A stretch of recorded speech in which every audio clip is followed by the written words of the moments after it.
Keberhasilan ahli Al-Quran itu adab. Buka Quran surah ke-35 ayat ke-32, paling kiri sebelah atas.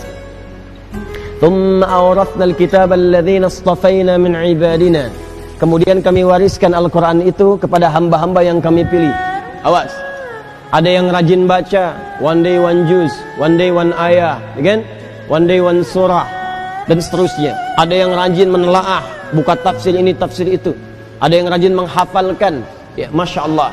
Tapi maaf, apakah semua orang itu dianggap benar oleh Allah ketika berinteraksi dengan Al-Quran? Tidak. Ada 3 golongan. Faminhum zalimun li nafsi. Ada orang yang senang dengan Al-Quran tapi zalim orangnya. Rajin baca dia, rajin tapi zalim, tidak mampu menempatkan ayat Quran sesuai dengan tempatnya. Apa? Zalim itu menempatkan sesuatu bukan pada tempatnya. Ini penghapus, buat menghapus tulisan di papan tulis. Asalnya begitu, tapi digunakan untuk melempar orang misalnya. Nah, itu zalim namanya. Gelas, tuh, fungsinya menampung air untuk minum. Gayung, fungsinya untuk mandi. Ada orang minum pakai gayung, mandi pakai gelas. Itu zalim namanya.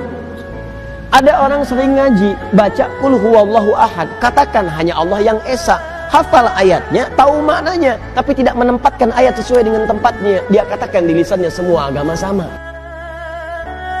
Dzibin, celaka orang-orang yang dusta, hafal ayatnya, sering baca, tahu artinya, tapi dia berdusta. Itu zalim namanya. Jadi ayat-ayat itu tidak dipraktikkan dalam perilaku hidup, adab tidak ada. Wa minhum muqtasid, ada golongan kedua, meninggalkan sifat yang pertama, naik tingkat, tapi belum ada nilai kebaikan pada dirinya, hanya untuk dirinya saja. Muqtasid itu paket hemat. Jadi ahli Quran,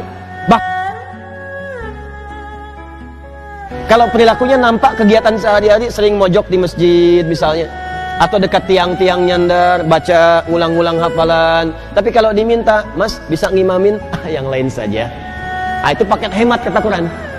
Hemat untuk dirinya, belum bisa diberikan pada yang lain. Yang ketiga, wa minhum sabiqum bil khairati biiznillah. Adab. Ada ahli Quran, kesuksesan interaksinya dengan Al-Quran dibuktikan dengan menampakkan perilaku baik dalam kehidupan. Sabiqum bil khairat, kalau bisa nomor 1 dia mengerjakan kebaikan. Jadi ciri orang yang berhasil dengan Qur'annya, kata Allah, adalah adab. Jadi jangan bangga kalau anak Anda hafal 30 juz, tapi nggak merubah perilakunya. Yang yaitu hafalan banyak, tapi perilaku semakin durga. Yang salah tuh dalam hafalannya. Ada yang keliru. Ciri orang tuh kalau sudah dekat dengan Quran, karena Quran itu baik, maka akan ada perubahan dalam dirinya. Minimal tuh sifatnya dulu lebih tenang, lebih terukur, lebih baik. Lama-lama jadi sikap, sopan, adabnya muncul. Kalau ada kebaikan pengen segera dikerjakan. Kalau lihat sampah di masjid pengen segera ngambil. Kalau lihat ini belum nyala pengen segera nyalakan. Kalau lihat saf kosong pengen ngejar safnya. Itu dorongan kebaikannya cepat sekali. Semakin tinggi kecepatan berbuat baiknya, ini menandakan semakin besar pengakuannya di hadapan Allah Subhanahu wa taala dalam perubahan kebaikannya. Jelas sampai sini? Baik.